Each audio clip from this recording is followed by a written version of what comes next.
New York just doesn't have good pizza anymore. The best Neapolitan pizzaiolas are all in Japan now. If you ask what's the real difference between a good slice and a bad slice in New York, it's there's so many different ways to make money nowadays. Making delicious food is the easy part. They'll say Ray Kroc screwed them out of their business. He may have, but he knew how to scale. That's just business. My advice on that is have a good without a good you're anyway. I meet too many people who fancy themselves artists, and I think that's silly. Chefs aren't artists. Chefs are ditch diggers, man. Art doesn't put food on the table. With ramen, there's not really any rules, I think you said. No, it's just endless ways. And in Japan, if you ask them, they won't tell you. It's always a big secret. Every once in a while, we would call it pulling the Gaijin card. Gaijin card is, off pal, I'm not doing it. When I was a young man in Japan, I'd say I did that all the time and pissed people off. So English breakfast, American breakfast. Oh, English breakfast every time. Really? It's genius. So I read that you did Japanese, you studied Japanese. Yes. At uni or college. Did you do Japanese literature as well? What was that? I studied everything, yeah. I studied literature, history. Poetry, Okay, everything. amazing. Yeah, because that's some of the stuff I want to get into. Right. Okay. Like Murakami is one of my favorite writers. Yeah. I'm much older than him. Well, actually, I'm not much older. He's a little older than I am, but his writing became well known after I was in college. Because I don't think his first book came out until '84. Yes. Or '80, maybe. Anyway, he wasn't a renowned writer, I think, until the ~90s. Really. Yeah. He became. I read the old writers. I read Mishima and. Yes. And Tanizaki and. We can just roll straight in. Like, what were some of those? Because there's two Murakamis. There's the Ryu Murakami, who writes sort of horror. Mate, yes, intense his book stuff. is really interesting. It's in the miso soup. Yes, I read that. It's like a really pretty creepy, fucking creepy, but really like his writing's so lurid, in your face. But what were some of the ones you were reading? So when it was just my thesis was on the Temple of the Golden Pavilion by Mishima. Yeah. About a monk acolyte who goes crazy and burns down the temple. He was a real character. He was a Japanese nationalist and was very into sort of the old style of Japan. Yeah. Sweet. And he ended up committing ritual suicide. Really. Yeah. Wow. But I read in college. I read all those. What were some of the big learnings you took from that whole sort of, not encyclopedia, but that kind of library of books you were reading? I wonder if I learned anything, to tell you the truth. Interesting. I think I liked them. Yeah. And I read them all, and I've always been a big book person. I've read a real lot since I was a kid. Yeah. And I studied Japanese because it was easy. Japanese was easy? Japanese was easy. Because? It was an easy major. Really? Yeah, the requirements were super slim. Yeah. Really? Yeah. I wanted to major in English or history, but the requirements were pretty sick. You had to read, a dozen books that were, 1,000 pages. 20 to 50 page papers, and you had to, and it was just sort of eyes, very hyperactive, and the idea of sitting still and writing really long papers and reading lots and lots and lots of long books was a little daunting for me. I'm not kidding. That's only half the story. I really did enjoy Japanese language, and I still to this day I love speaking Japanese. I'm really very interested in it and always learning more. Because I've interviewed someone who spent a lot of time in Japan a couple of years ago, who's got a brand over here, and she was saying the Japanese have words for I think they've got correct me if I'm wrong, I'm not the expert here, but they may have a word for walking through the woods when the bluebells are blossoming. I think they've got some words that we can't even conceive in the English language. Well, they have words also that describe a lot of things in one word, whereas in English we use a lot of words to explain something, whereas in Japanese you might have just one word or one phrase to explain something much broader. What would some of those be? Like, is there any specific examples? I don't know. I'll think about it. Yeah. Interesting. They have like one word which opens up so much. We'll roll straight into this. So you're reading all this stuff at college. You're reading all this Japanese literature, poetry, history. When you land in Japan, what were the surprising things? You have all this. You're in the States reading all this stuff. What were the things that shocked you when you actually got there? It was so clean. Okay. That was the thing that made me. It was very clean and very organized. Yeah. I seem to really like that. So I like how structured everything is there. Everybody waits in line. Everything is orderly. Everybody respects each other's space. And even though I'm a New Yorker, New York's almost opposite. And even though I can be that way in New York very easily, I can be a tough guy. I can push my way through. I can do that. I think I prefer the Japanese way. Right. I like the way of sort of being a little more peaceful and respecting each other's space, which I learned to do effortlessly over the years. And did you go straight into Tokyo, or did you? I've always been a Tokyo guy from day one. Because what is the difference between the cities? Like, I know you've got they're all really different. Yeah, they're all really different. I mean, the main ones people talk about is Tokyo and Osaka, and that are really Kansai, which is where Kyoto and Osaka is, Kanto, which is where Tokyo is. Yeah, they're very, very different, and each people who live in those areas talk about that they're different. Osaka's much more like the West, and people are much more comfortable being honest, and oh really? They're a little more intense and a little louder and a little more comfortable speaking their mind. Where I think Tokyo's a little more reserved and a little bit different. Oh, so would you say that Osaka's closer to New York then in that regard? Well, yeah, a little bit. Interesting. Still very different, but yeah, of course, I think that interesting. Yes. And then, so I went to Kyoto, which I thought was super fascinating. Yeah, I'm a big fan. Yeah, what's that? How's that sort of perceived in Japan versus the other two cities? Is that like a? Yeah, I mean, Kyoto's been an important city for culture and for tourism for thousands of years. Yeah. So it's people in Asia in general, they've had a much longer history than we. Even England, which you can go way back, and then where England sort of stops, you can then continue with Romans, and there's a really long history of in the West here. But even when you say it's a long history, I don't know. And do you think 2,000 years, I suppose? But when you talk about civilized, maybe it's 500 or less. Whereas in Asia, I think it was more civilized than in the West for a longer period of time. Wow. And so what are some of those, do you mind going into the history of that? Because I find that endlessly fascinating. Like you said, you studied that at uni or college. What were some of the big learnings you took from that period? I learned the history. It was always intriguing the way Japan was set up, especially the sort of that last 400 or 500 years, and the sort of ending of samurai and sort of slowly but surely kind of it's never been westernized, but I think the power was slowly but surely kind of taken by one person, and the whole country was sort of standardized and didn't they have, what was the when they isolated it off, what was that called, the Suku period or something?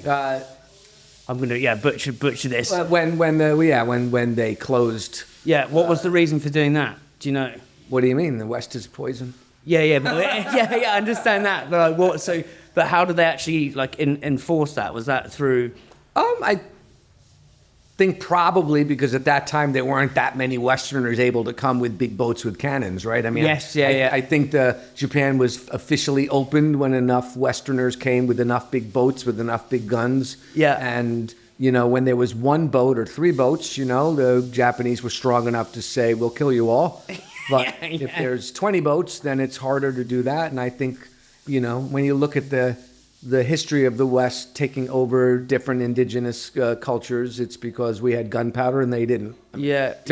Simplify it. Of course. I think so. I think back in the in the 1600s when they pushed against the West, opening it up, they were in a position to fight back. Okay. Right. And I think by when Perry came, I think it was already it was too hard for them to fight back. So So you get to Japan, and I've watched your Chef's Table documentary, which I think is astoundingly wonderful. Talk me about the sort of the first steps you took to actually get your first place open. Well, I mean, I just sort of decided to open a ramen shop. Yeah. It took about 9 months to find a location. 9 months or so, yeah, to find a location. I mean, opening a ramen shop was relatively easy. I mean, it's just a room with a cement floor and a drain in the middle. I mean, it's not, you don't need an Ansel system. You don't need an HVAC. You don't really. I mean, I had a big metal box with a fan. Yeah, that's the hood. Yeah. Here in London or New York, you'd never get away with it. Oh, really? Oh, yeah. Interesting. You need a special, you need a special system. But I'm sure if you want to open in the heart of Tokyo in an office building, I'm sure there's ways. I was just in an old building. Yeah. And I was in the suburbs. Yeah. So I don't think it mattered as much. So it was, it was probably $60,000-$70,000 to open my first ramen shop. Wow. So, which is. And then what were you doing to get, I know because I've seen the documentary and I've watched you online. What were you doing to get people in? I know you had created this amazing product. Was it literally just the product? And then what else was? Well, we got buzz. I mean, we got the sort of number one ramen writer to come in, and he ate and really liked the food, so he wrote about the shop and said it was good. Yeah. And so, I mean, listen, now in 2025, a bunch of white dudes running around Japan is just now normal. It's just not a big deal. I mean, you see all different colored faces in businesses, and you see all kinds of people doing stuff. And when I was there, you couldn't just walk into a ramen shop and say, "Oh, can I have a job?" Because they would just look at you like you're crazy. Wow. And plus, I wasn't going to work in a ramen shop for 2 years to learn how to make ramen. I didn't think I needed to learn how to make ramen. So I just didn't really want to ask. So I didn't know anybody well enough to say, "Could you just teach me a little bit about ramen?" Which, when I started the shop, I was already cooking for 15 years. Yes. I assumed that I needed some tips and some help in understanding. I didn't really think I needed to apprentice for 2 or 3 years to make ramen. I basically taught myself to make ramen in a couple of months. Well, because that's what I think, because you'd, the name just escaped me where you worked, that restaurant in New York, because it's an L, I think. Lutece. Lutece, yeah. So I think I said you that's where you learned the hospitality. It was more than just cooking. What were some of the principles you took from that time, that period of your life? More, less so about the cooking, but more the hospitality and that sort of, that part, that when you went to Japan and opened up your place, you kind of imbued that on the customers. Well, when I was going to ramen shops in Japan, I found a lot of them to be sort of a little bit unfriendly, a little bit down and dirty, maybe taking your little kids to a chip shop somewhere, where, they don't make a ton of money if you don't order food, and they would sort of, roll their eyes at coming in with just a bunch of kids, and wasn't always that friendly, and it wasn't always that clean. And so I really wanted to have a clean and friendly shop for children and women and anybody who came in. The chef I worked with at Lutece, was really famous for his food, but he was also really nice to all the guests, and he was famous for walking around the dining room and talking to everybody, and so it made a big impression on me. The way he would comport himself, even though at the time, he was one of the most famous chefs in the world. He was really, really successful and really famous, and it was a 4-star restaurant, and it was just legendary. But he was still, even if you were a young couple, he was still very friendly and nice to you. He'd be there. He was there every single day for 30 years. He was in the kitchen every single day. He didn't take one day off in 30 years. What other principles did you learn from him, do you think, in terms of hospitality? Well, the fact that he always had a smile. He was always very welcoming. He was, he had hands on to see what was going on, and it was a very regal restaurant. But like I said, he would have the president of France would be eating there, but there would also be a kid who just graduated college with his girlfriend. Yes. And so, it's quite egalitarian. And he was nice to everybody. Interesting. Yeah. I want to talk, and I've asked this delicately. We don't have to go here, but I think in the documentary when you talk about you had your son Isaac. Yeah. Was that who you just on the phone? Yeah. Yeah. Wow. Did you say he's almost 30 now? Yeah, he's almost 30. Yeah. And that period when you lost your first wife. Yeah. And a lot of people listen to this, and everyone's going through something hard. Right. I'd love to know how you navigated that, and because in the documentary you kind of get like a, kind of the minute, but like if you could sink into that, and how did you navigate and get through that really hard period? Because I feel like there's that moment when it's just you and Isaac, and you're like, what the fuck do we do now, Right. Yeah, well, I mean, I was very lucky. I lived in Brooklyn, and my mom and dad lived 3 blocks away. Yeah. And so, I had someone who could hang out with when things were hard, or just hang out with my family. And I have a big family, and they were all super supportive. I have a lot of friends who were also super helpful. I had a nanny. And at the time, so she was also, I wasn't all of a sudden completely left alone. Yeah. I'm also just I was always dialed in on being a dad. So, I mean, and always been pretty good at being one. So, very comfortable cleaning or cooking or doing whatever needs to be done. Yeah. So I know how to do it. So, I mean, even though my wife died, it wasn't like I was, always out with the guys playing golf and didn't know what to do with a child. I mean, I had helped to take care of my kids. So I think, and when she died, the only thing I felt I had to do was take care of her son. And so I was very committed. I think I felt like part of my connection to her absence was this desire to make sure that I kept my promise to her when she was dying, that I would take care of the kid.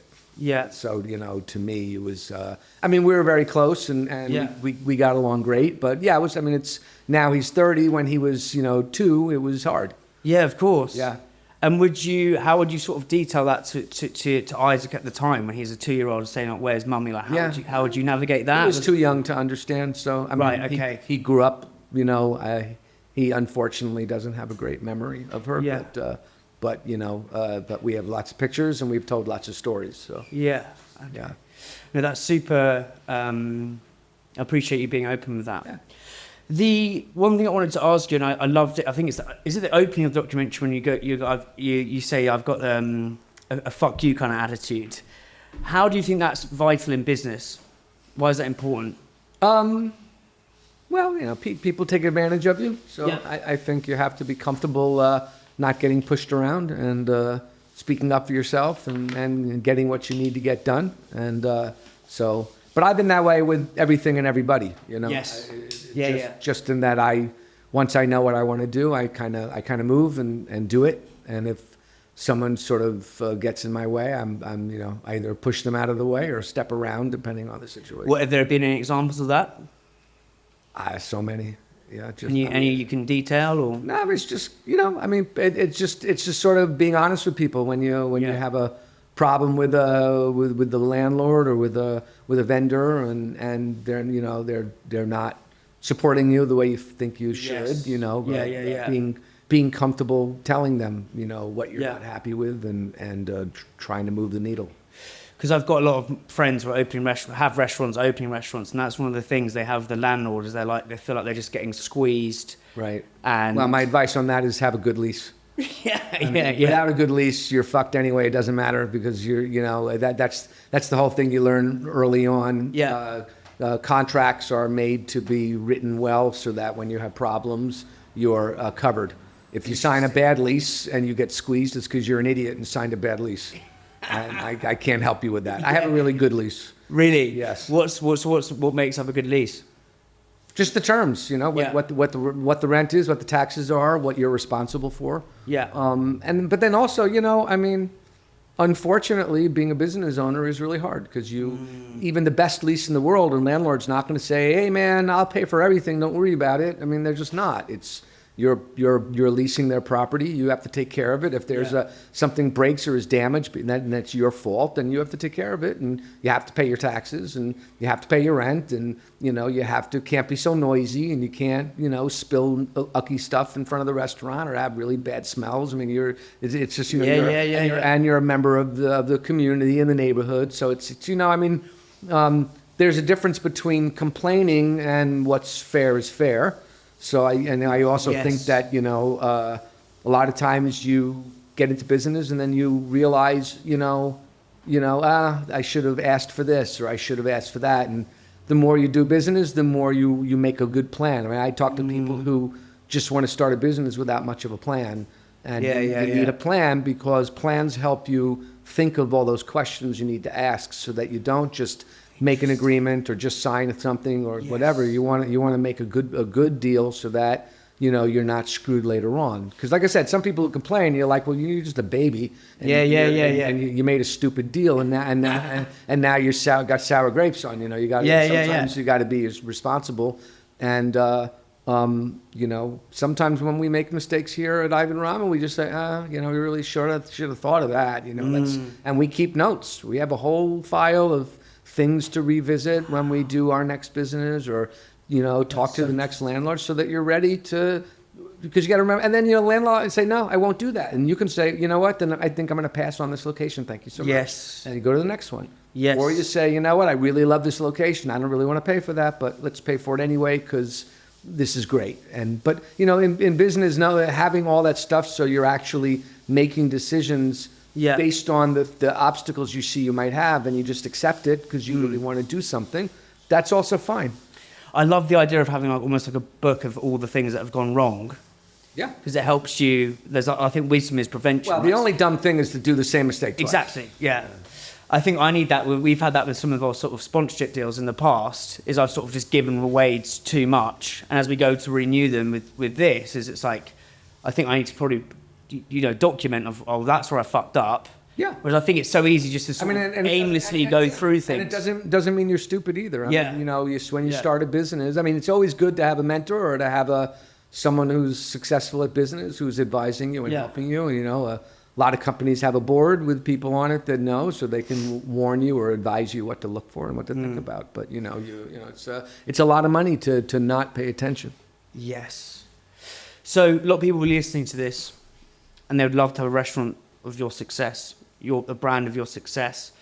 What are some of those big mistakes, if you were to look through that kind of your book, which I think is a genius piece of wisdom, that you're like, right, just avoid that? I know we've talked about the lease, but are there any other ones? It could be with team related, it could be anything, but I'd love to know what some of those are, Ivan. It's everything. So you're setting up your kitchen, you might forget to have a piece of equipment that would be really helpful, and so you remember, next time we should really have a sink here instead of there. I don't know why we ever put that there. That was stupid. Or or never get a restaurant with such steep stairs again. It's really hard to go up and down. Or we should have had 2 walk-ins, not 1 walk-in. Or if we had more space, then we could have done more delivery and we could have made more money. Or there's so it's all these things. There's so many different ways to make money nowadays. Just serving people in your dining room. Sometimes you can do delivery stuff. You can do takeaway stuff. There's a lot of things you can do. There's catering. But if you don't have space, then you can't do it. So you have to decide, can you pay the rent for the little bit of bigger space? And then can you get more business to cover that rent? And, I meet too many people who fancy themselves artists, and I think that's silly. Unpack that more. Because chefs aren't artists. Chefs are fucking ditch diggers, man. It's just so interesting. So no, because it's like I interview a lot of chefs, right? And some go, it is art. Some say we are. Well, what did you say? Ditch diggers. I think we might agree that art doesn't put food on the table. Yes. So, that's actually what I think. No. So a lot of people, there's almost like there's 2 camps. It's either the artiste, right, or it's just that we're tradesmen. Right. We learned a craft. It's a tradesman. We know how to put the blocks of things together. Yeah. That's your food. Yeah. Bang, done. Right. Super interesting. What would you say with the what are the building blocks of a great ramen? Like your specific ramen. Like how is yours different from everyone else? Well, I mean, I think the building blocks of ramen are all relatively similar, right? I mean, bowl of ramen has Lutece, which is sort of a seasoning sauce, and Yep. and fat and broth and noodles and toppings. And when they're made properly, the fatty broth sticks to the noodles. So when you slurp the noodles, you have some flavor on the noodles, and it doesn't slide off the noodles. There feels to be a bit of a harmony and a balance to the bowl. So it really it has. Oh, so the fat is what is that? Fat's really important. Yeah. Yeah. Okay. And then you have to make a noodle that will stick to that type of fat. Some noodles just don't work in some ramen bowls. It's just ramen dishes sometimes. So you have to tweak one or the other. You tweak the broth with this fat natade, or you tweak the noodle. A lot of times they don't automatically go together perfectly. You have to play around with it. Okay, with you. And then your unique. How did you find your edge? Because I know I made my own noodles, so it was easy to keep making noodles until I got the right one. So I often do that. But sometimes I would make a noodle I really liked, and then I would have to work on the broth, the seasoning, or vice versa. Yeah. Every once in a while, I would just make a noodle, make a broth, and try it, and it would work great, and it would be nice. But a lot of times it didn't, and you'd have to keep playing around until it was right. Yeah. And with the I think I read somewhere you said why you liked in Japanese cuisine, a lot of it is very regimented. So sushi. I think what I learned when I was there is there's a lot of specialization. Right. So you go to a sushi place. I remember vividly going to this place that kind of just did katsu, and that was the only things you could get. And correct me wrong, but I think you said it's very kind of regimented. But with ramen, it can kind of go. There's not really any rules. I think you said. No, there's not really any rules. I mean, I think there's nothing in stone. Okay. It's just endless ways. And in Japan, people don't really talk about what they do, and if you ask them, they won't tell you. So it's changing a little bit, but it's always a big secret.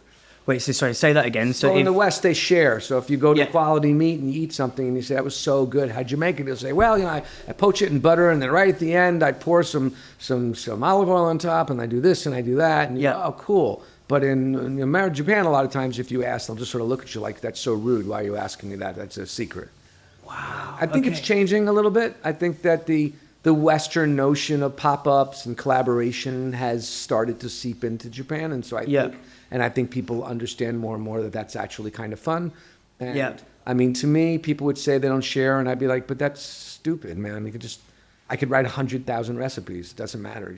Someone could steal your recipe, and you just make another recipe, and that idiot only has one recipe. So it doesn't.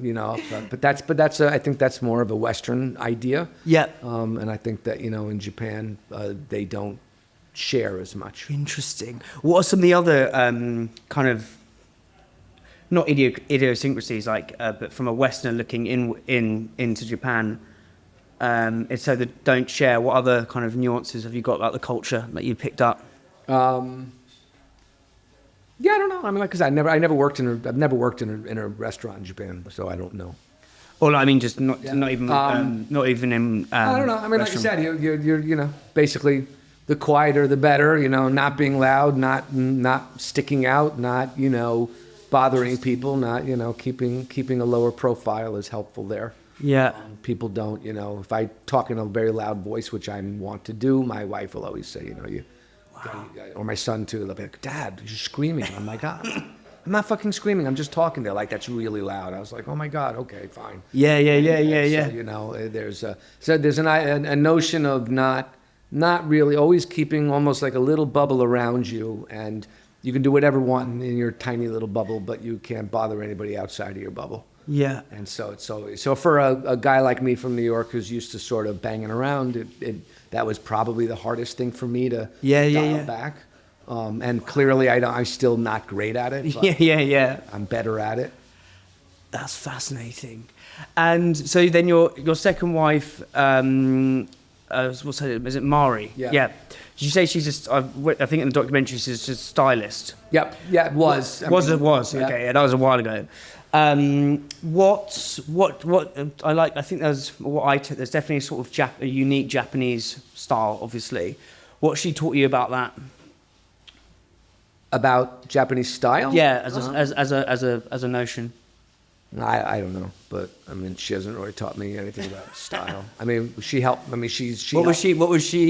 She's really the mastermind behind the brand. I mean, she's the one who, it was her idea to open the ramen shop. Yeah. She helped to build the ramen shop. You know, her brother is a carpenter, and he helped build the shop. You know, I hired a construction company that also did, and then my friend who's an artist, he did all the, you know, even the logo we still use is, you know, from my friend years ago, and we just sort of kept sort of trying to, you know, when I opened Ivan Ramen, I had always wanted a restaurant my whole life. And so it was a super exciting opportunity to have a restaurant, you know. So I had sort of a real list of what I wanted.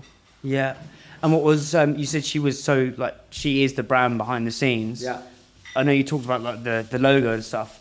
How did her sort of, what else did she do? Because I think, like, when you see a really good restaurant, there's this sort of magic and alchemy behind the scenes that you can just feel when you go into a place. Right. Especially with a lot of the chefs I've interviewed over here. Well, could you go into that sort of magic behind the scenes and how that alchemy kind of... You know what? I mean, all those years ago, we wanted a shop that was simple and clean and neat. And, you know, as I said, I mean, you know, the Japanese can be seen as super neat and clean sometimes. And then other times, even though Japan always seems so clean and whatever, if you go to like a neighborhood down and dirty place, a lot of times, you know, in my opinion, sorry, I'll be honest, they're fucking filthy. Filthy rags, you know, dirty magazines stacked to the ceiling, you know, piles of crap. You know, I was trained in old school kitchens where everything had to be neat. I mean, if you wiped your hand on the apron, you got slapped. So, I mean, you know, very old school about staying neat and clean all the time. And I felt like, you know, a lot of ramen shops, they're not run by chefs. They're run by guys who opened a ramen shop, or a guy who worked in a ramen shop and liked it, so he opened his own ramen shop. Okay. They're not. They're not culinarians. They're not chefs. They didn't go to culinary school. They can't cook anything except for ramen. Yes. You know, so, you know, I think when I started, I didn't like that part of ramen, and so my shop was startlingly clean and bright. The walls were painted yellow and blue. You know, there were big giant speakers on the ceiling. There was, you know, a giant kanji for house-made noodles painted on the outside of the building. You know, things that, you know, I made a light box that in Japanese said, you know, we're making ramen right now, and you know, and you know, and there was a light box on the wall that said eat ramen here with an arrow. It was all sort of very, and then I love diners. So I really really fashioned the shop in Tokyo to be more of a diner, and you know the shop in New York is very much a diner. And I think this place, there's going to be a stainless steel counter. You know, there's sort of a couple of fun iconic, you know, photos on the wall. It leans more in sort of a diner type eatery rather than something different. Interesting. So I like, because I grew up, and I think of ramen shops as diners. Interesting. Yeah, so it's like you almost like put the two of your massive influences into one, and that's how you get this brand new, completely new concept. And the cleanliness thing's fascinating, because when I was walking around, I was like, this place is just spotless. Yeah. You know, but as you say, there's like an underbelly potentially where it's slightly darker. What are some of the darker parts to Japanese culture? Because I mean, I think when I was there, well, again, I could be completely wrong here, so please feel free to correct me. But like, I swear a lot of people live alone. There's a kind of, I know you talked kind of briefly said, like, you don't really share your emotions. One thing I did notice, which was kind of wild, is the, you know, look how late people are coming back from work. Right. Like suited and booted with their briefcases. I'm like, it's like so late. And then they were probably drinking, but. Oh, was that what that is? Okay, yeah. I was thinking, fucking hell, right? There's a load of people walking past. What are some of those from you that you picked up, but we probably wouldn't understand? Well, I mean, Japanese culture is different, you know. Yeah. It's definitely, like I said, you know, the famous adage that if the nail is sticking up, you hammer it down. So, you know, you're really meant to really not stick out. Everything is a group effort. Individualism is not, in the UK and especially in America, individualism is lauded. It's really considered a great trait to be individualistic and have a very special, unique perception or something that people admire. Whereas I think in Japan, that's less admirable, and working towards the better good of the team and the group or whatever is something that is more common and culturally. Yeah. And what did you learn from when you were in Japan and you're kind of looking back on the States? Did that give you a unique perspective on the American condition? Like I said, I prefer the Japanese way for the most part. Yep. And then I get the Gaijin card, which means most of the time I can do what I want, as long as I'm not an asshole and as long as I don't break the law or break the rules too hard. And so if there was my rule is to follow almost all rules in Japan. And then every once in a while, if there's something I don't want to do, I just don't do it. And I love that. And I love that attitude. And I'll just say, I don't do that. And they'll say, but you have to. And I'll say, I really don't. So unless you want to cause a problem, why don't you just run along and leave me alone? So So every once in a while, we would call it pulling the Gaijin card, and every once in a while. Sorry, the Gaijin card is? The Gaijin card is, fuck off, pal, I'm not doing it. So every once in a while, you just... Yeah. But like I said, I when I was a young man in Japan, I'd say I did that all the time. Yes. And pissed people off. And when I moved back to Japan as a grown man, I think I sort of said to myself, that's not really cool. You want to live in Japan, you got to follow the rules. You can't just ignore things. You have to. So, nowadays, I would say I break the rules, 5% of the time or less. I really don't. Just every once in a while. Yeah. There's all kinds of rules. When I... So what would be some of those? Like when I opened Ivan Ramen, I worked in this one street, and then everybody chipped in. We had to pay a fee every month to pay for the electricity on this street that all the stores were on, and for the sewage and the garbage removal and whatnot. And once a month, everybody would meet on a Wednesday afternoon. Everybody was closed on Wednesdays, and once a month, everybody would meet on Wednesdays, and you'd count money and go over the receipts and everything, and then you'd cook a meal together and have a beer. Oh, wow. Yeah. So super collective. So I went to the first one, and I said, this is my first and my last meeting. I will never, ever come again. They said, I have a young family. I am off 1 day a week. I work really hard, and the last people I want to see are you. So nothing personal. Don't ever expect to see me again. I will never come again. I never went again. I went once. Yeah. And I got along with those people great. We were really close. But I just said, missing a day off once a month to be with your lot is crazy. That just doesn't make any sense to me. I'm so sorry. Yeah. I just never went. So, and if I was Japanese, it probably would have caused more trouble. But as American, they probably just said, well, what do you want? He's just an American. So, but I kind of think it's fair, because I think people, even nowadays, will sometimes say, well, he's just a Gaijin. What do you want? He doesn't understand. And sometimes I'm like, you're right. Yeah. Don't understand. Sorry, I don't get it. Your culture is way too sophisticated for me. I can't possibly understand. Yeah. So. No, it's interesting. I remember when you, if you go for a cigarette, they've got them in that little boxed off thing. Whereas here, you can just go smoke wherever. And I was like, that to me was just... Yeah, but until 10 years ago, people smoked in family restaurants with little babies sitting next to them. So it's really? That's a new thing. It's 10, 15 years, maybe 20. I don't know. When I lived there, when I opened Ivan Ramen, everybody smoked everywhere. Interesting. You could smoke on the trains, in the train platform. Yeah. You could smoke. Probably when I first went there, you smoked on the trains and everything.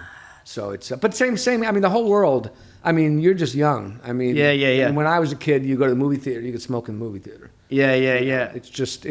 So how old were you when you first went there? 25. 25. Yeah. And how else would you think I think I read some of you say it's changing. How is it changing for the better? How's it changing for the worse? For the better. It's become, Japan's become really international, and it's a little disappointing that, it's harder to get a hotel room, or it's harder the plane tickets gotten a little more expensive, or it's harder to get into some restaurants. But I actually really like how international Tokyo's become.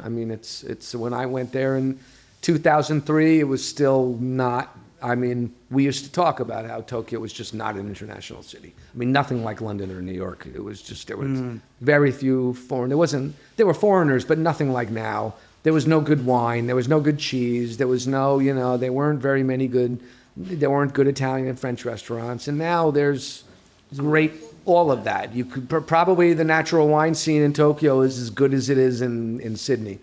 It's really strong. And and you can get, and there's, guys who go to Italy, learn to make pizza, they come home, they make great pizza. If you like Neapolitan, I don't, but there's people, the best Neapolitan pizza, the pizziolas are all in Japan now. Yeah. Because they go train in Naples. What kind of pizza do you like? What's your, especially from being in New York? I'm a New York pizza guy. I like a crispy, chewy pie.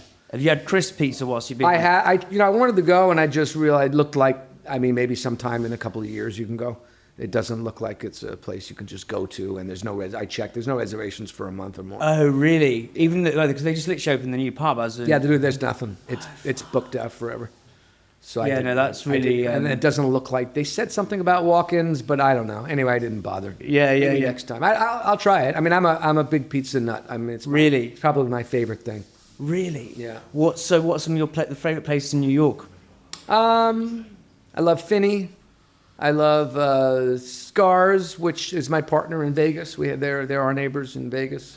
I love new spot called Series, which is really good. Yeah. I love what else do I love? La Industrie, Mama's 2 is really good, and then Razza, which in my opinion is maybe the best. Razza is in Jersey City. Yep. Just get on the path. It's 3 stops and it's right there. It's the best one, and it's a great restaurant. Is that because what I found when I went to New York, there's all these different shades and textures of pizzas, just different types of pizzas. Right. Like what is the difference by?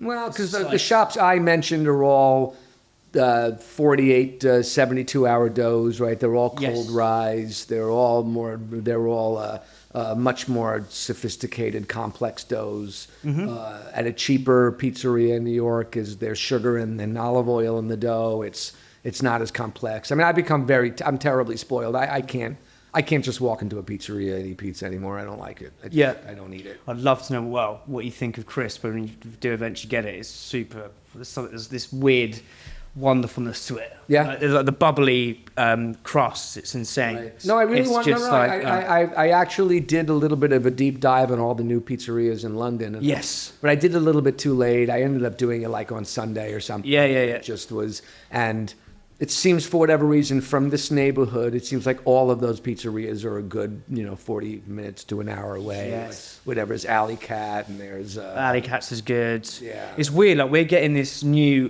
basically since COVID, this new kind of influx. I think a lot of these guys, so like Vincenzo's, Gracie's Pizza, like all really good pizzas. I think they went to New York, or even just the States. 2018, 2019, COVID happens, you haven't got a job, fuck it, let's cook some pizza. And then we had this whole wave of pizza come along, and there's this London pizza style, which is kind of a hybrid of different, sort of the traditional sort of New York slice, and there's Neapolitan, like all fused into one. But I'm not sure I necessarily agree with that, but it's really interesting how because mate, they're opening all the time now. Yeah. And it feels like, because I remember when I went to New York, I was like, this pizza here is just insane. Yeah. What we've got in the UK is awful. I mean, the pizzas, when I moved back to New York in 2012, the pizza was terrible. Really? Just terrible. Interesting. It had fallen off. And it was sort of like, wow, New York just doesn't have good pizza anymore. Yeah. But very shortly after that, all of a sudden the pizza scene kind of exploded, and all of a sudden, like, people started, and I mean, I owned a really successful pizzeria. Oh wow, I didn't realize that. Yeah. What was that called? It's called Corner Slice. Corner Slice. My partner, I mean, I don't take credit for the pizza because I didn't do any cooking. Yeah. He did all the cooking, and they've since moved to Jersey. But he made a grandma pie. We specialized in grandma pies. Oh wow. It was really good. His was like a 48-hour dough. Really good. I mean, if you ask what's the real difference between a good slice and a bad slice in New York, it's the quality of the flour and the cheese and the tomatoes. So the good places are using A lot of them are using Bianco tomatoes from Chris Bianco, who's famous for the pizzeria in Phoenix.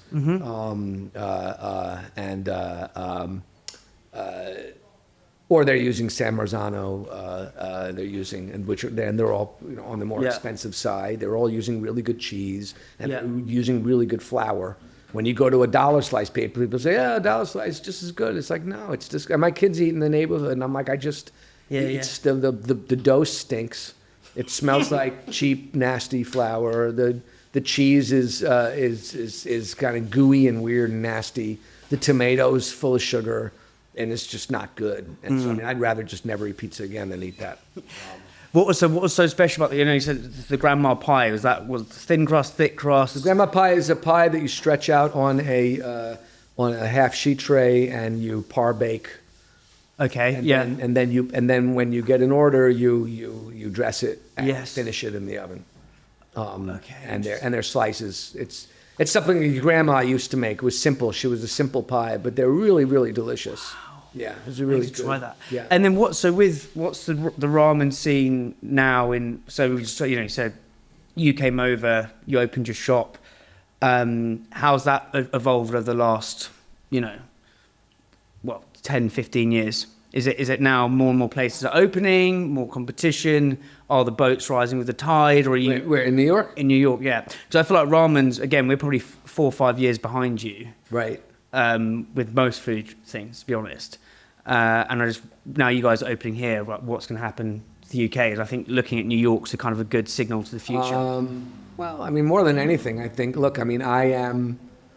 as far as I'm concerned, I'm a Japanese ramen guy. I mean, I started there. I became successful feeding Japanese people who stamped approval on my ramen and said it was good. I used,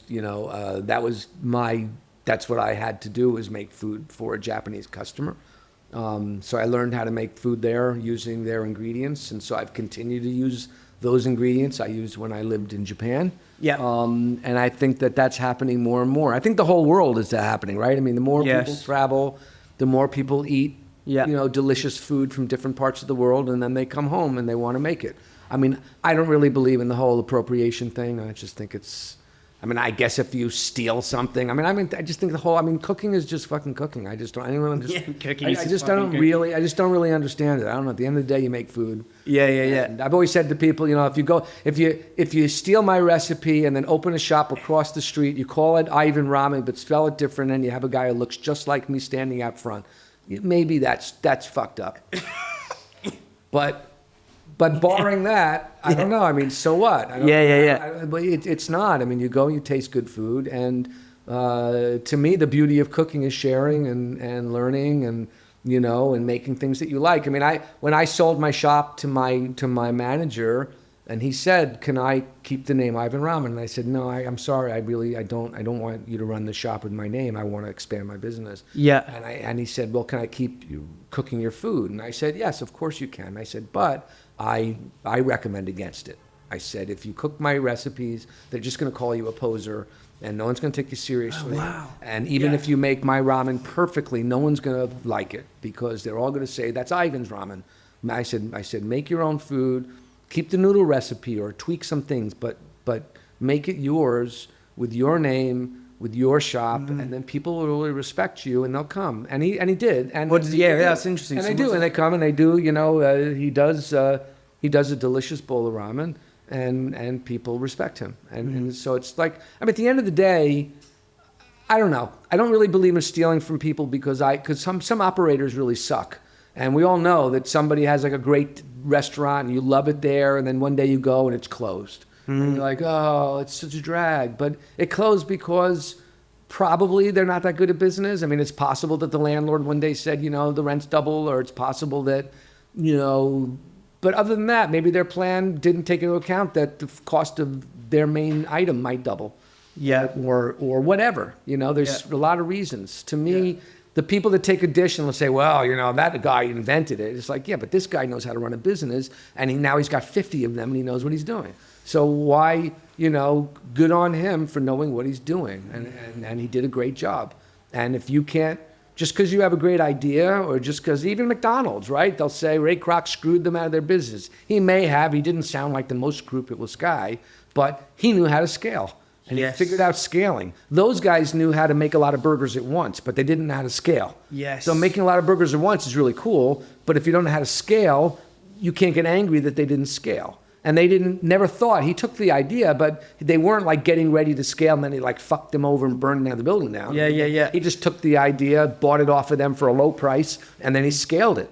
And so to me, I mean, that's just business. There's a great book by Will Guidara, Unreasonable Hospitality. He's coming on the show actually in Feb, and he talks about the barbell strategy of restaurant smarts and business smarts. And it says like you could have, on to your point, if you've got this one great idea and dish, but if you can't link that to business, then you fucked. Yes, no, and I've asked, people have asked me to advise them and help them, and I've sat down with people and they've said, and it's like, oh, I'm going to make this dish, and I don't care, the cost of bones for the soup is like triple what it should, but I don't care because it's going to be delicious. And I was like, and I'll be like, you're an idiot. And they get very insulted, and they're like, well, why would you say that to me? And I say, because it doesn't fucking matter. If you can't make money, you're a dope. Make money, and then give it all away to orphans. Give it away to Oxfam. Give it away to Greenpeace. Whatever you want with the money, give it away. Don't keep it under your mattress. It doesn't matter, but make money. Because if the business is not successful, I don't care what the business is. If it doesn't make money, it's a failure. That's just the end of the day, because that's what business is. Business makes money. Yeah, well, that's what one of Marco P. White's thing. Yeah. Your job is to make money. The job is to make money. The job is to make money and stay alive. Yes. One of our sponsors, they've just gone into business with him, or he's just sort of funded them. It's like the whole point is you can do all this shit and make it all hooty fluty, but if you don't make money, you don't have a restaurant, then you're fucked. I mean, any idiot can take the best steak and charge not enough money for it, and making delicious food is the fucking easy part of restaurants. What have you learned about scaling, keeping quality, and making money? That's those three legs to the stool. Right. What have been some of the learnings and challenges on that journey? Well, especially with what I'm doing, which is food from Japan, which is not represented here anywhere near as well as New York. Yes. So it's been much more challenging to get good quality product and get what we're happy with. And sourcing ingredients, and then it's on me to set up a structure that the person I ask to carry out the business can follow, and that it makes sense for them, and that they're able to do it. I mean, you can't, there's plenty of franchises that have failed because whatever went wrong, but it's on the franchisor to set up a system that's easy to work with and be accessible. So if there's a problem, you can hop on a plane or in a car or whatever and come over and help, and always being available and supporting and making sure that, the people, you can't just say, do a good job. You have to give them the resources to do a good job, and you have to inspire them to understand, what it is about that business that people like, and so that they can repeat it and replicate it and keep it going. And that's the part that's on me. Yes. That's on me. Yeah. Is having good enough documentation that, the person that's buying your business is contractually obligated to do what you tell them to do. And I love that thing you said earlier about writing that booklet of mistakes. Yeah. It's super interesting. So interesting. And would help so many people listen to this. In terms of, so in the States, my research gave me, how many sites have you got in the States now? Just two? Yep. Have you got one did you say you got one in Vegas, or was that? Yes, one in Vegas and one in New York. Okay, cool. What's the difference between between those two places? Well, Vegas is a food hall in the Venetian resort. Yep. So it's not, it's a little tiny thing for such a giant, it's a huge company that makes billions of dollars and has, this tiny little food court.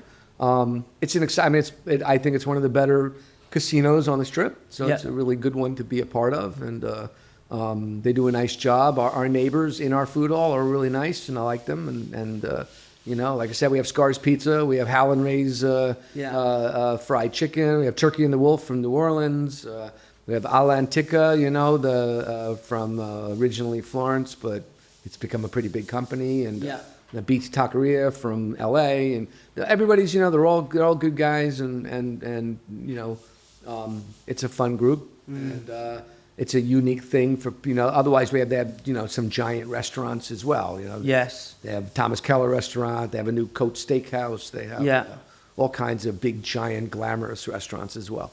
Interesting. And what are the unique challenges of getting with the type of customer in those places, say versus New York versus Vegas? Well, Ivan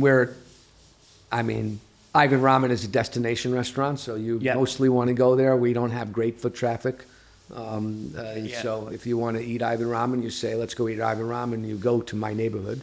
Yeah. The Venetian is, right in the smack in the middle of a giant casino, and people walk past it and wander in, or they going to a show and they don't want to sit down for a complex meal, so they come over to our via food hall and choose a slice of pizza or a bowl of ramen or a fried chicken sandwich or whatever. Yeah. Interesting. In terms of like the genesis of ramen, again, I watched videos online of one did with Dave Chang. I thought was fascinating. What is it? Quite a new food, if I'm right in saying. What's the genesis? It's newish. Yeah. So talk me through the genesis of it. Chinese noodles in Japan are clean and pristine, and Japanese ramen is dirty and muddled. Muddled. Yeah. We add all kinds of shit to it. If you have a bowl of Chinese noodles, it's usually a clear, pristine broth. Yes. The Chinese don't tend to cook meat and destroy it and throw it away. In ramen, you put all the stuff in, you cook it till it's got nothing left in it, and you throw it in the garbage. Whereas in China, you'll cook some. I'm generalizing. There's many kinds of course. soups. Yeah. Cook some chicken, and right when it's perfectly cooked, you pull it out and you use that for something else or garnish, and then you have a very light flavored broth. Yeah. And whereas in ramen is cooked much harder and longer, and it's got a lot of. When did it start though? Was it what year did that begin? Like, do you know the actual story of it starting? I don't remember when it started. I know that it really picked up steam in the 50s. Okay. And then I think in the early 2000s when I started, it really became a new animal entirely. Wow. I didn't realize it was that recent. It's pretty recent. It's a very recent thing. There's been ramen for many years before that, but it was but it wasn't as prominent. Yeah. The similarly to this, your wall I remember it vividly, like sort of sat at the bar looking at that wall of kind of, I don't know, what is the, like just all these, it's almost a montage of all these beautiful things from Japan. What are some of those things on there that really mean stuff to you? Is that you putting your soul in the restaurant? Like what was... That was everybody. That was images of favorite comic book characters and rock and roll band logos and old Japanese postcards and advertisements and old Japanese comic book figures and all kinds of crazy personal stuff. It was fun. It was very organic, and the guy who made it was really talented, so he assembled everything in a really coherent, fun way. What is is the Japanese cartoon? Is that an anime? Is that the same? Anime or what's the role of that in their culture? Is it because I don't really know anything about it? It's always been really important. I mean, it's been very popular having anime. I don't, be really honest with you, I don't know. I don't think I've ever watched an anime. I mean, that's not that's a TV thing, anime. Well, anime are movies, also manga, the comic books. Right. My kids, we have many hundreds of Japanese comic books, and my kids read them in Japanese, and they watch a lot of the Japanese cartoons and anime. I guess anime is another word for cartoon. Maybe it suggests something a little more sophisticated. But like I said, the only comics I read were 1960s psychedelic comic books from Robert Crumb and stuff like that when I was a kid. And I read Marvel and Superman when I was a boy as well. Yeah. But I have actually never been bitten by the Japanese manga bug. So I don't. I've read nothing. So one thing you strike me as a person, this I'm a fuck you kind of guy, with this kind of no fear attitude of like I'm doing what the fuck I want. I feel like in business there's always this feeling of ambiguity. That's what I've picked up. You never know what the fuck's going to happen, what's happening with prices, whether the landlord's going to screw you over. When have you been really fearful in business?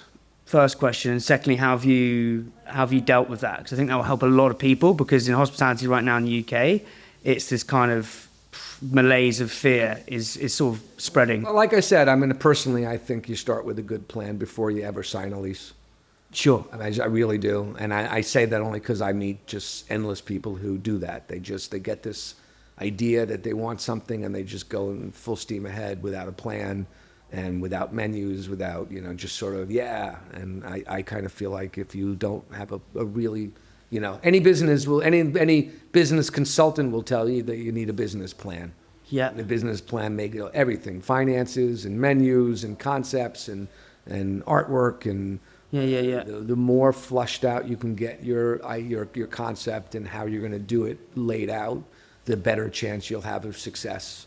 Because you can follow that blueprint and keep coming back to it and try to stay close to it. Unfortunately, the world prefers big business over small business. So most governments don't support us. They don't care about us, and I think they would care when we all close. If every independent restaurant closed, and every cute hat shop and every watch shop and every stationery store, and when they're all gone, and unfortunately I think there may be a day when they are. Really? Then the big government will say, oh. Yeah. Oh yeah, but we've eviscerated our culture. We have all these gigantic companies, and we have all the huge conglomerates, but it's the conglomerates don't have any character. I'm not even saying that I don't support that. I think there's room for both. You need. Well, it's also like I don't know if you've ever read Infinite Jest, where the years are sponsored by Burger King and shit. Set in that sort of dystopian future. And I feel like there's so many great restaurants in London that are just getting eviscerated. Yeah. With all this tax. Well, just everything like that. There's a whole. Well, it's just it's a whole melting pot. In my country, we're giving more and more money to big businesses. Is that what's going on in the States? Yes, and less money to small business, and I think it should be opposite. Because I think that when you go to London or you go to New York, the places you remember are the one-off, really cool little spot down a street, and the guy sells all kinds of pipes from all over the UK or something. Yeah. And it's really fun, and you buy a pipe, and or whatever it is, and it's those are the places that you love, or the guy who comes up with or like a ramen shop where the guy went to Japan and came up with an idea, and they really love it, and they come up with their own spin, and when you eat there, you're like, oh, that was so interesting, It's fun to eat at, and not all of those shops even need to leave a huge impression on you. They could just be like, that was really enjoyable and fun, and it's there's little touches that actually add up into something it's what makes cities wonderful. It's what makes you remember. You still need the Ritz-Carlton, and you still need, all that stuff. That's also really great. And, but I think it's unfortunate that, at least in my country, I don't think we value small business. There's a lot of lip service to it, but I think they're liars. Really? I don't believe it. I don't think there's. What is when you say the big money is being siphoned off to the corporates? Well, that's the whole new model of my government. To give tax breaks to the very, very wealthy and to giant corporations. Yeah. So. And how's that impacted your two shops? I don't know that it's impacted us quite yet, but I just think that it's it gets harder and harder, and it's hard to get help. When you get a really high gas bill that you don't think is fair, and there's no one to complain to, and there's no one to get help from. Or if the city makes a new ordinance that doesn't really make sense, or the health department, the restaurant health department's not great. I think it's important. I would never say don't have a health department. That's crazy. Sure. But they penalize quickly rather than teaching, and I'd rather them penalize you by teaching. I'd rather pay a yearly fee. Yeah. And then when the health department comes, it's a happy occasion. Hey man, how can we help you? Oh my God, look, that's really dangerous. Let's clean that up. If you do that more than 3 times, we're gonna have to shut you down. Okay. Hey, and you pay you $3,000 a year, you $5,000, whatever you pay, and when the health department comes, they're nice and they're supportive. Sure. Yeah. They teach you because sometimes you don't always know, or you make a mistake, most of us who either went to culinary school or trained in good restaurants, you would never think of cutting vegetables on a cutting board where there was raw meat before. Better. To wash your hands always and frequently. I hate gloves because I think they encourage unsanitary behavior. I think you're much better off just always washing your hands. I wash my hands 100 times a day. I have children and I have restaurants. I wash my hands all the time. You're crazy not to wash your hands, and anytime you touch something, if you pick up a box, you should go wash your hands because God knows where the box has been. Yes. But you need to know that, and I think that I would love to see like the health department just work with people rather than showing up on Friday night at 8 p.m. during a busy service and everybody's scared and, they're running around and it's very unpleasant. Yeah. I think some of those things, some of those types of, the right wing talks a lot about regulation and getting rid of it, let's shift some regulation so that it makes more sense. Back just quickly, back to the plan thing. So you said, you sort of sit with a lot of founders or people who've got a great idea, and it's kind of like, finger in the sky, like, okay, I've got this idea, we're just going to get going. Almost the plan is the robustness of the sort of fragile future. What do you think when you speak to all these people, what is missing? What are the 1 to 2, 3 things missing from the plan? Because I think you clearly know how to write a great plan. I think this will help a lot of people. Well, I think it's everything. How are you going to pay your bills? Yep.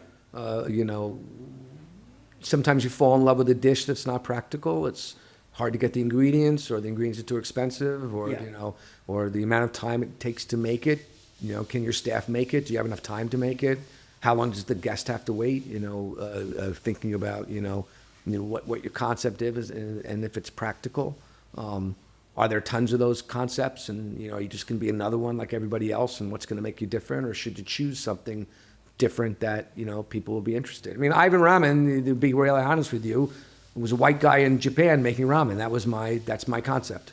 Yes. I just happened to have opened in New York, and I've continued over the years, and I think I'm a good cook, and I think I'm a good leader, and I think we've managed to keep it consistent and delicious.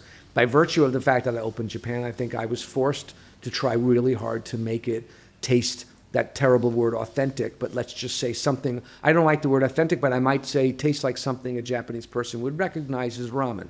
Yep. So, but I told a story the other day, that, before I opened Ivan Ramen, I went to 2 popular ramen shops. One served a mazemen style, which is a brothless style dish, and it was a anchovy pizza flavored noodle dish. An anchovy pizza? Wow. Yeah, it tasted just like an anchovy pizza. Like, seriously. And it was delicious. Yeah. Really, really, really good. And then I went to a Thai noodle, it was a green curry ramen, a Thai green curry ramen. Yeah. That was also really good. Yeah. And when I ate them, I thought, all right, you know what? I think I can be myself and make ramen, because they taste, both of those dishes, by the way, they tasted like ramen. They slurped. They had certain fish notes to them. Yeah. They had a good amount of fat in them. They hit all the points that would make it ramen. It wasn't like they were calling it ramen, but it wasn't ramen. It was ramen. Yeah. All the things that would make a bowl of ramen, they were ramen. Those things are the fat. The fat, the noodles, the toppings, the slurpability, all that stuff. But they were a little off center in their flavor components, and I was super impressed, and it emboldened me to think, wow, okay. I mean, I guess maybe this American guy, if it's delicious and people like my shop, they'll give me a chance. And so I was much less scared after that, because I thought I can probably survive. And I've always, when I lived in Japan, I was always cautious. I never, I didn't do a peanut butter and jelly ramen. I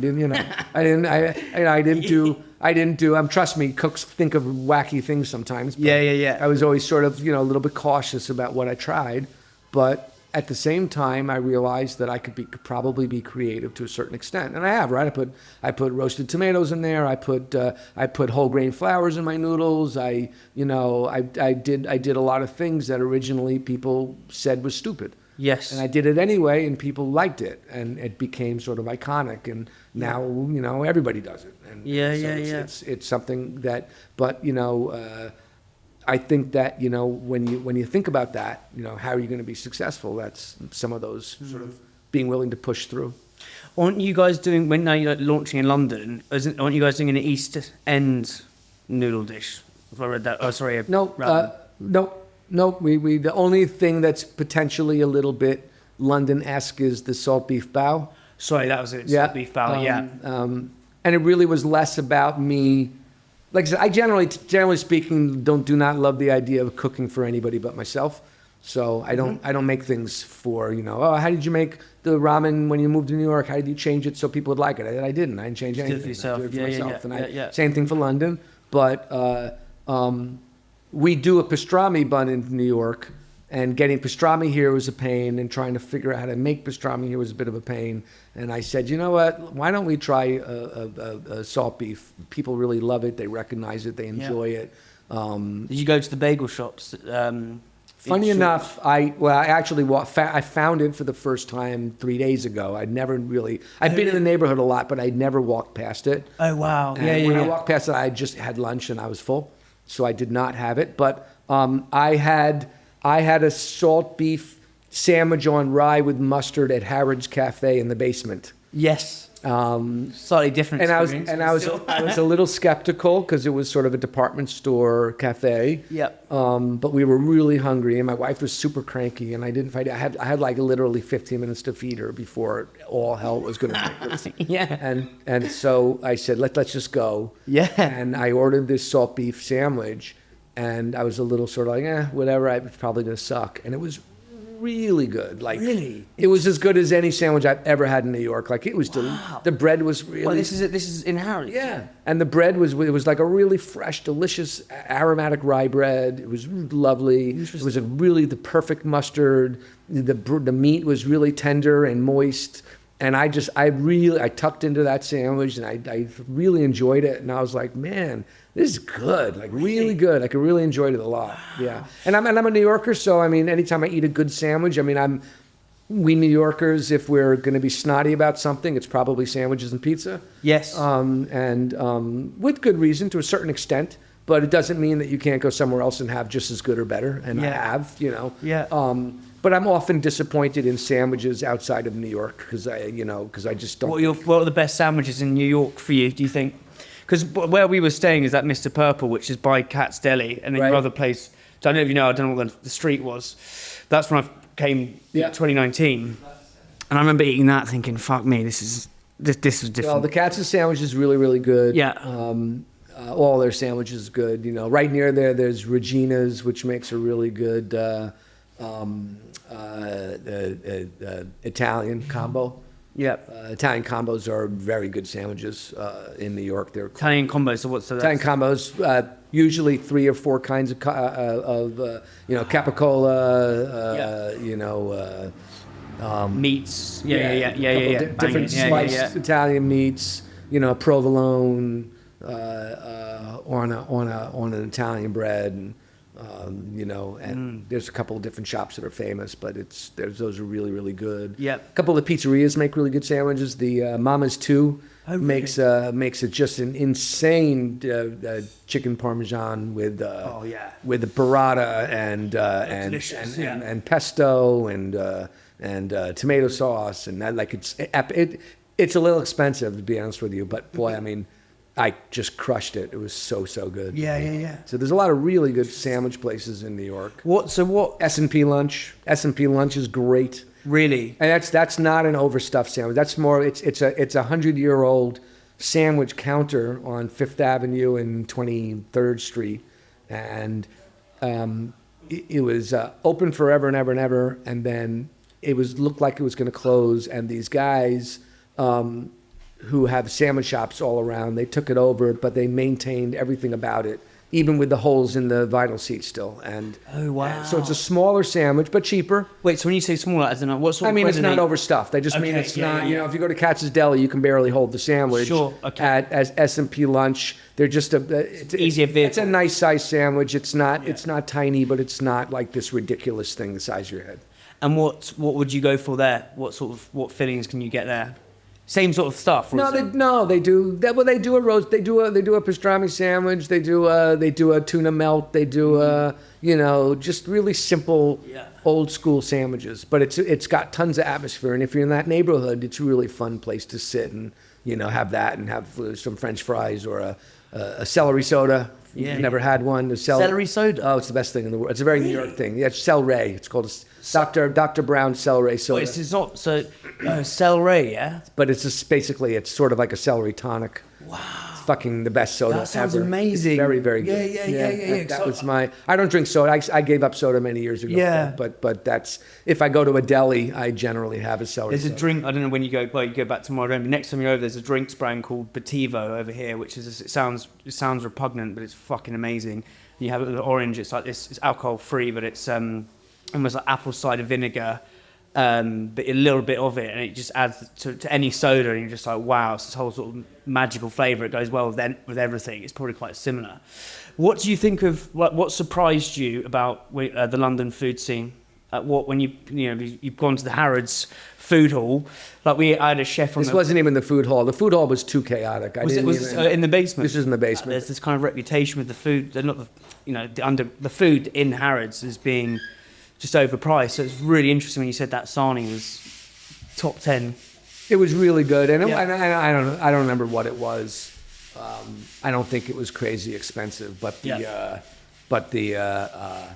food hall definitely looks like fun because counters are always fun to sit at. Yeah. The last time we were there, it was just bonkers, and I didn't even bother trying to sit any. You could barely walk through. Yes. It was so crowded. Yeah. Harrods is it's also in Knightsbridge, which I don't know what the hell you do in Knightsbridge. There's not a lot going on for me, and maybe I just don't know, but. Yeah. It's kind of a weird. It's a little bit far. Yeah. I love department stores, so I like shopping. Yeah. Where have you been staying when you've been in London?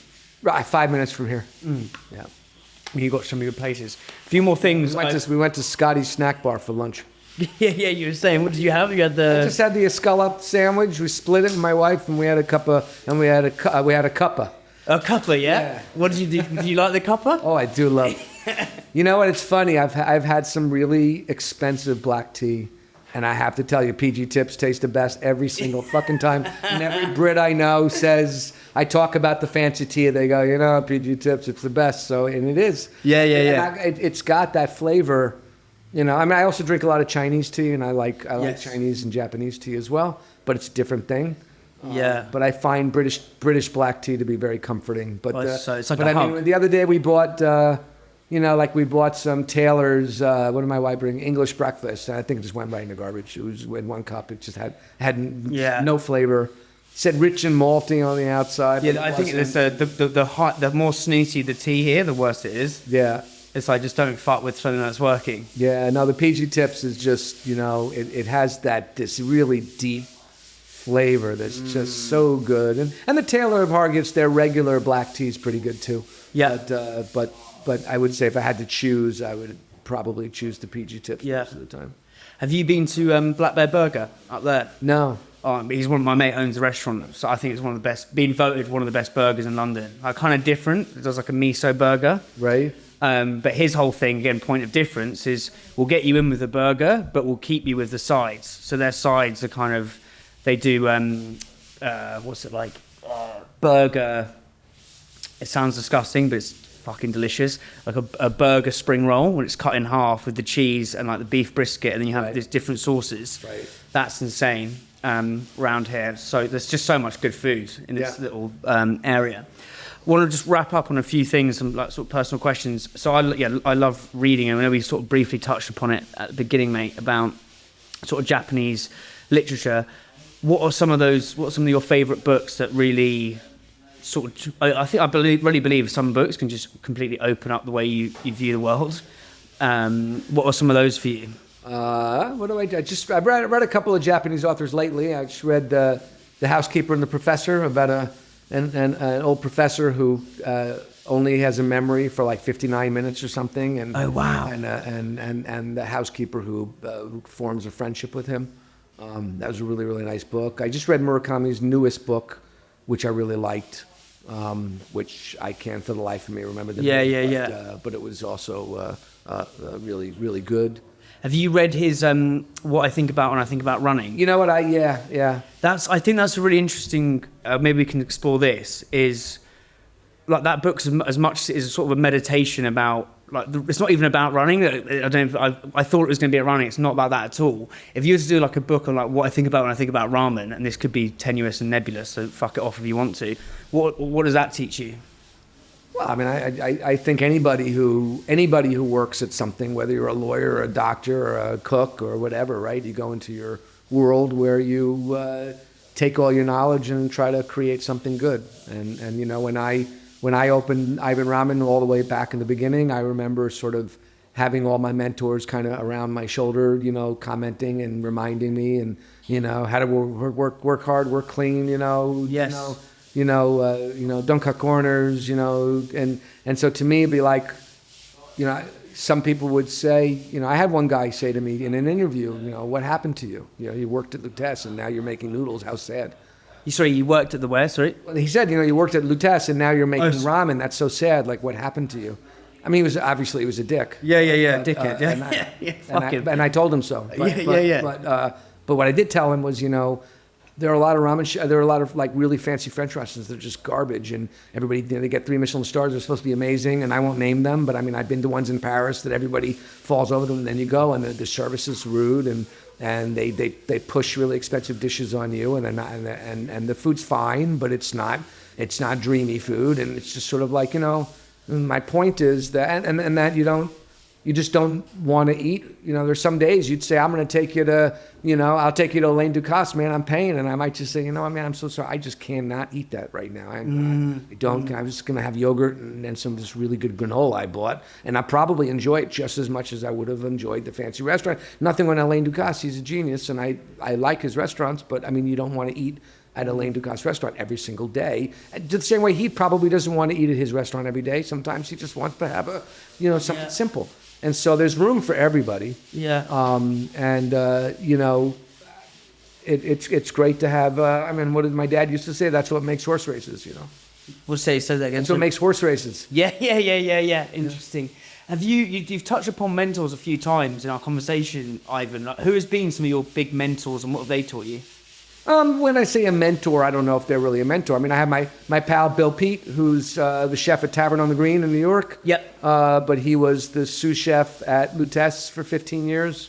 And, you know, he was always sort of showing me and teaching me and helping me. And he was always kind and never yelled. And you know, he was someone. And Bobby Flay, I wouldn't call him a mentor, only that, you know, I was just a young cook. And he was the owner of a big fancy restaurant. But he was also a nice guy and gave me a bunch of advice here and there, so I've never really had, you know, one person that, you know, I came up under or anything. Okay, with you, makes sense. You know, and like I said, I never worked in a ramen shop, so I can't say, gee, I learned how to make noodles from so and so, because there was no one to work with. So I don't think I've worked in a restaurant besides mine for, 25 years. Yeah. And what would be your leadership sort of principles? I know we talk like, how do you get a team evolved, getting after it every single day? It's not an easy thing. You have to show people that it's worthwhile. You have to show them that the food's really good. You know, I talked to the new staff here. I said, you know, you're not just working at a ramen shop. You're working at a ramen shop we're very lucky to have a following, and people know who we are. And if you told people where you work, they'd be excited. You know, some people would know about it. You know. Wow. Okay. And so I think it's something exciting to know that you're representing something, and then not only that though, also the idea that, you know, people really look forward to going out to dinner, and even though it's just a bowl of ramen, and I know it's not cheap, but it's, you know, it's on the inexpensive side, and I think, you know, it's important for people to understand, and for workers to understand how excited people are to go out, and how disappointing it is if they don't have a good time, and that we're taking their money from them, and that we need to be honest and hardworking and get people behind. And I think a lot of people, when you talk to them that way, they realize it, because everybody feels the same way. You know, you want to. Yes, I've never heard it like that. I sit opposite loads of successful people, right, in this game, but I've never. Your perspective is really unique, Ivan, in that it's like almost this empathy of. It's not about what we're trying to do. It's about what the customer's going to go and tell their friends, how they're spending their hard-earned cash here. I've never. That's so interesting. So almost like this empathetic showing, not telling, through empathy kind of thing. Well, it's just if you take money from someone and you don't give them a good experience, you're stealing from them. I mean, if you fuck up, it's fine. We make mistakes. Sometimes the food is burnt. Sometimes you spill something. Sometimes sometimes you have a waiter and you don't realize they're not that nice in time, but you can get rid of them eventually. But I think the notion that if you willingly give someone a bad experience and you take their money, you're ripping them off, and I don't like that, and I do this because I love this experience. I love going to restaurants, and I love interacting with servers and looking at the decor and how did they design their space, and what's the bathroom like, and what dishes did they use, and what's their beverage program, and why do they choose that beer or whatever. All those things are interesting to me and fun, and I think it's that way for all people to different degrees. I mean, I'm a restaurateur and I'm a food geek, so I probably dial deeper than most people. But I think if you drink out of a water glass that feels really good in your hand, you might notice and say, "Well, what a thoughtful choice! How nice! Yes, I love that glass," or I love the way they presented the food. I really understand what it is. And like I said, and then conceptually, some concepts are bad, and you don't know where you are. You're in a restaurant that serves food from the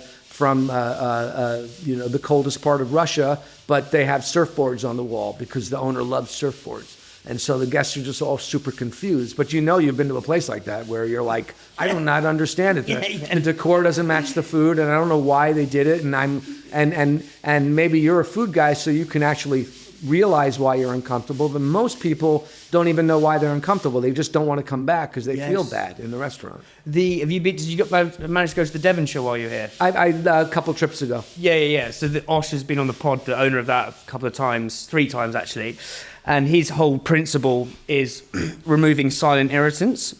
And we annihilate silent irritants. So it could be, a silent irritant could be as you walk in, you're queuing, and you just don't, if you're just sat there, you feel like a fucking, idiot. If someone just goes, I see you, that's the silent irritant removed. It could be the fork, like he said, Rory, his friend, gave an example. You go to the best restaurant in the world, if the fork's like up like that, it's a silent irritant. What would you say is some of the silent irritants, not necessarily just in ramen, but in restaurants, that you think happen too frequently?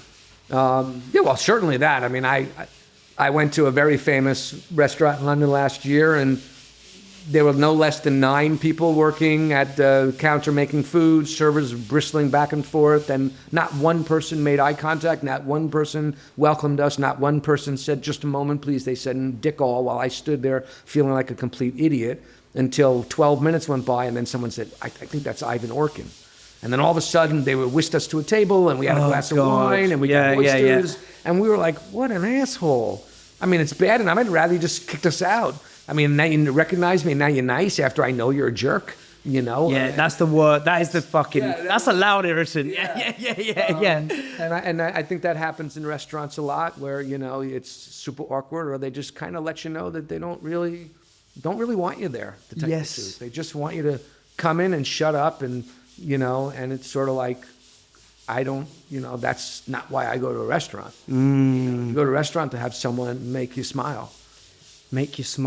And on the other side of that, like silent pleasantries, I feel like when he's coming on next week, Sat Baines, it's complete opposite end, 2-star Michelin up in Nottingham. Went there last week as sort of a research trip. Genius silent pleasantry. So I'm like, I want to go for a cigarette. And so he goes, we're going to go to, they've got the cigar hat out the back. And he just goes, looks like you, the guy's taking me out, goes, looks like you like 90s hip hop, which I happen to do like 90s sort of hip hop. And as soon as he said 90s hip hop, this, I think, was either Alexa behind the thing, started playing. I was like, that is fucking sick. And it's just this, and it just creates this sort of magic and this feeling of, I was in that sort of gastronomic Narnia. It was absolutely wild. Like, what are some of the silent pleasantries you try and implement in your restaurants? And it can be something small. It doesn't have to be big.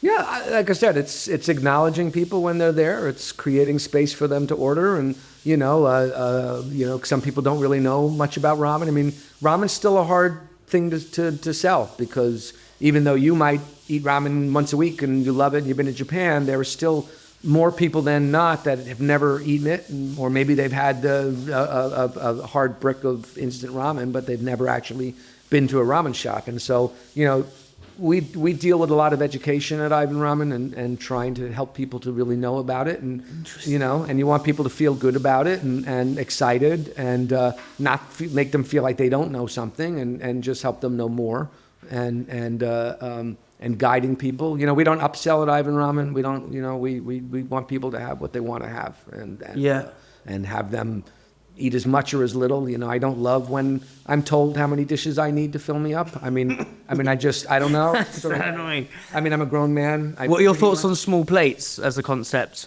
Whatever. I'm not sure. Sharing has become such a big thing, and I don't mind sharing. And good restaurants often have so many fun-looking things. You end up wanting to try a lot of things. So I'm not. I don't really have any of those like, I only feel this way or that way. I get it. Sometimes you miss the days when you would just get a big charger in front of you and eat your piece of lamb and enjoy it, and you don't have to share it. Big charger. That's such a wonderful way of saying it. Yeah, a big charger. Yeah, but I think it's more like, unless the plates are just little, 1 tablespoon bites, I don't need to be told how many plates I need to order. I can just... And then I'm super comfortable ordering more, unless the kitchen says, you only have an hour and 10 minutes here. We really encourage you to order everything at once, because otherwise you probably won't be able to. And some restaurants are so busy and so tight, that's a rule, and that's fine. You can order once and that's it. And I've been to a lot of restaurants that say you can only order once because their turn times are tight. Sure. And so that's fine. And then I'll just, and then you know what? But once again, big boy. If I'm still hungry, there's still another 900 restaurants out the door, and I can go eat something, or I can get a yogurt at the local grocer. Yeah. And so I'm not fearful of being hungry. Yeah. Not in modern day London or New York or Tokyo. It's just, even in the middle of the night, there's something to eat. So or guess what? You could be hungry for 5 hours. Yeah. Humans used to be hungry for a week. So I think being hungry for a couple of hours is also okay. Yeah. So I like ordering what I want, and then I've been to 2 restaurants this week where we ordered and something. Where have you been since you've been in London? At what place have you been to? Been to St. John's twice. Yes, because that's my favorite. Yes. Been to Singbury. Been to Kiln. Yes. Did a big giant Kiln lunch yesterday. Yeah, it was really fun. Went to Quality Wines. Went to Quality Chop House. The next door. Yeah, sick. So that's why I haven't been to that's my and Scotty's for a half of a scallop and a chicken sandwich. And I love, it was just it was a sandwich your half blind grandmother makes for you, but they were super nice, and the sandwich was warm and fresh. And the atmosphere was lovely, and I really enjoyed it. Yeah, so where I live, there's 2 cafes, one further down the road, they're about 50 meters apart. Sorry, 20 meters apart. One, some of the best coffee I've ever had. Insane. The one next to the coffee's actually shit. So it's acrid, it's bitter, but the service is so warm. I know everyone, she knows my name, right. And it's just that, and there's something about, it doesn't have to be the best, but it can just be those little things done well. The Regency Cafe is my favorite, but I can't. Regency Cafe? I love it. Yes. I've been there many times, but I've had to give up that English breakfast. Okay, this is quite a controversial one, so English breakfast, American breakfast. Oh, English breakfast every fucking time. Really? Oh yeah, man. English breakfast is just so badass. Really? It's genius, really. But as in baked beans? Yeah, it was so good. Yeah. Black pudding. I like any kind of blood pudding. I love. Yes. I'm a big blood pudding guy, and Cumberland sausage. Unfortunately, a lot of the calves, they use frozen crap, so a lot of times the Cumberland sausage isn't good, but a fresh one is really, really good. Yeah. And hash browns, so they're all the same triangle piece of fucking,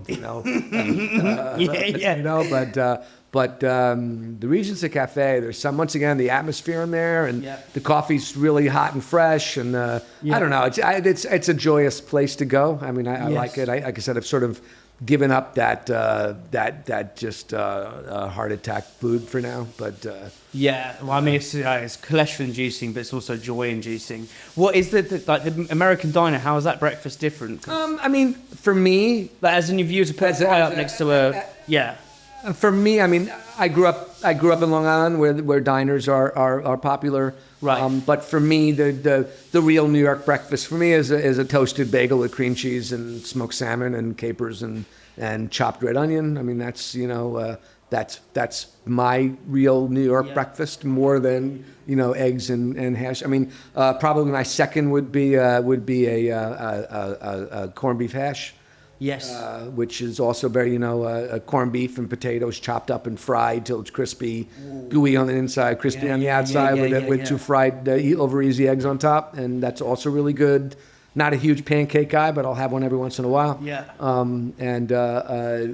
But the concept, if you're eating eggs and meat, the English breakfast is it's stunning. And then mushrooms and the whole thing. It's just I could do the whole giant. When you're hungover, it's just you go and get that. And it's a carby cuddle of. We did one at the Wolseley last trip, which was. Oh, really? I like the Wolseley. Yeah. I like the Wolseley because that's Jeremy King. He's coming on the pod in a couple of weeks. He's got a really good book out called Without Reservation. It's it's almost like the James Bondification of unreasonable hospitality. So it's very British, but it's fucking good.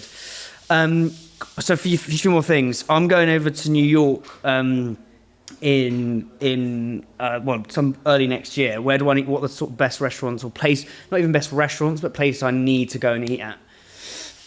I don't know. What are you talking? So I would like so a sort of premium Michelin place, right? Just razzle dazzle. Right. Do you know Natura, the company Natura? Yeah. Yeah, so Franco's a good friend of mine, so that's how I'm going over to see. So somewhere like that, a cheap place where we do like a sandwich, like the bodega place sort of places. Right. Pizza. Right. Probably a dessert place. Right. And then just, they don't have to be fucking all like razzle-dazzle places. Well, there's like Le Veodor, which is from the guys who have Frenchette, and now Cherry Lane, is it called? In the Cherry Lane movie theater, old theater just opened. That one's an old school French place that they revamped. Very popular, really fun. The Grill, which used to be the Four Seasons, run by the guys who own Carbone. Because that's just launched here, Carbone. Yeah, I love that. Carbone just opened, and then it's very hard to get into, but Torrisi is also really good. Torrisi, another owner. There's Rich Torrisi, whose namesake, the original Torrisi that launched. Rich Torrisi and Mario Carbone. Then they partnered with a very good business partner, and now they're just crushing the whole world. But sick. The Torrisi is really fun if you can get into it. There's what else is new and fancy? And it's always fun to go to the Gramercy Tavern for a cocktail and some. Yes. Have you met Danny Mayer? Have you ever? I met Danny, and I know Michael Anthony really well. And sorry, he's the chef of Gramercy Tavern. Interesting. And now Lex Yard, which is the new Waldorf Astoria, which is open too. Final, and then just quickly, and we talked about pizza series, Little Lay Industry, Mama's 2, Scars, and there's another one that I really like. Remember? And then there's S&P Lunch, Regina's Sandwich, there's DeFonte in Brooklyn, and Pastrami Queen if you're uptown, if you want to try pastrami sandwich uptown. And Mama's 2 and Landry's both specialize. If you look at their Instagram, they're always doing some kind of wacky good sandwich. Yeah. Final question, I ask this to all guests. What's one truth you believe that most people would disagree with you on? One truth? Yes. I don't know. The customer's always right. Because they're paying. Yes. And you think everyone forgets that? Yeah, these days people can be a little entitled. You have your smattering of Karens. You have, smatterings of Karens. But so good. But I think I think in general, you're asking people to pay, and I think you need to make things really comfortable for people, and try to make them happy, because it's the customer isn't always right if they say, this is too salty. It's like, all right, we'll eat somewhere else. I'm super comfortable saying eat somewhere else. And, that's fine. You don't like it, you don't have to pay for it, or you want something different, we'll give you something different. It's no problem. You're not going to hurt my feelings, really. It's pretty hard to hurt my feelings. Mate, Ivan, thank you so much. Thank you. Absolute joy. So buzzing you're in London, and we'll get this live, and I can't wait to get my mitts on your ramen, man. I really appreciate it. Thank you. Thank you so much. Hey guys, thank you so much for watching this video. Hope you were loving the episode. I'd appreciate a really small yet significant favor, por favor. Please may you click the subscribe button, get in the comments, tell me what you think about the episode, tell me what you think we did on the show. It may not seem much, but it really helps us grow and helps us get bigger guests. Thank you so much.